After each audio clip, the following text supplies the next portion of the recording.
We all know that my Republican colleagues have a weird fetish with dictators or wannabe dictators.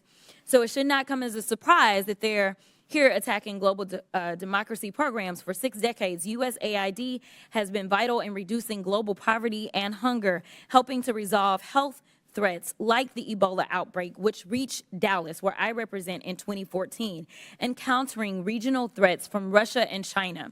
Not only is pro-Putin President Trump threatening economic warfare against our closest allies and partners, he's blaming Ukraine for Russia's invasion, threatening military force against Greenland, and starting tariff wars with Canada and Mexico. He's also defying a court order to release billions of dollars in U.S. foreign aid. This committee should be providing oversight of the executive branch's illegal impoundment of federal funds. But we're here today so that the chairwoman can peddle new conspiracy theories about U.S. foreign aid. The dismantling of USAID is just another part of the Republicans' chaotic foreign policy and pro-dictator agenda. Republicans are turning their backs on American farmers who provide nearly half of USAID's global food assistance. I'm gonna stop here really quickly, because I think what happens is that when the American people hear that we're sending out money, they believe that we're just dropping bags of money places. And that's not what we do. But let me tell you, China does. China does. Because I've sat down and I've talked to people, and one of the reasons that we are behind China is because they have argued that there is no red tape. And China is like gangsters. Like, think about the biggest, baddest guy offering you money when you want it, like a loan shark, right? And then when they come back to get their money, they want your firstborn, your secondborn, and everybody else. That is who China is. We need more oversight and auditing of our foreign aid. I'd like to remind them that every time Republicans try to do that and audit where government money is going, they try to stonewall us. So I hope that they will get on board with protecting the American taxpayer. I think as it relates to foreign aid, to the extent that we do engage in foreign aid, it of course should advance American strategic geopolitical interests, our commercial interests, and of course should help ameliorate major humanitarian crises. But it ought to be rooted in realism, which is a recognition that we have strategic interests abroad that we ought to advance, and it ought to be rooted in a rational conception of the way the world actually is, and not the way that some leftist secular bureaucrat at USAID believes the world should be. I think that forcing transgenderism and novel sexual fetishes on more traditional cultures does not advance American interests. It alienates the United States on the world stage. We've also seen USAID money going to oppose many of our allies abroad. Madam Chair gave a few examples, and I'll give a few more here.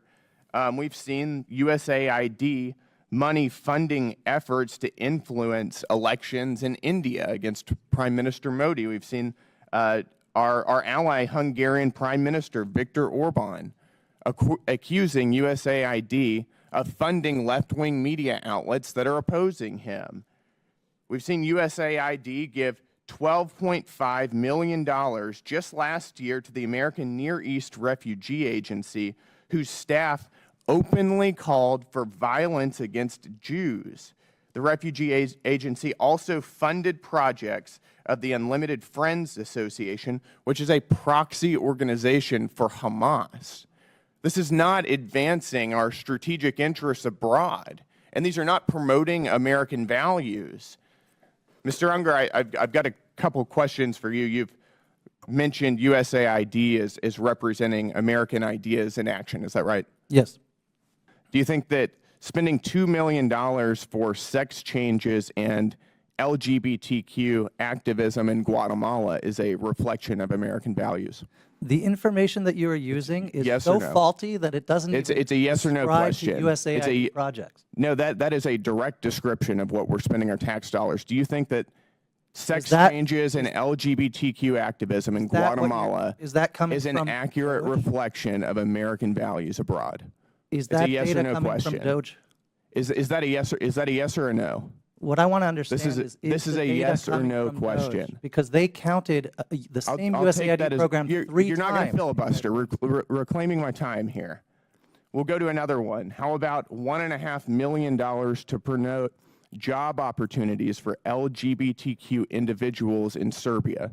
Is that a reflection of American values? Providing job opportunities for allies around the world is absolutely in the interest of the American people.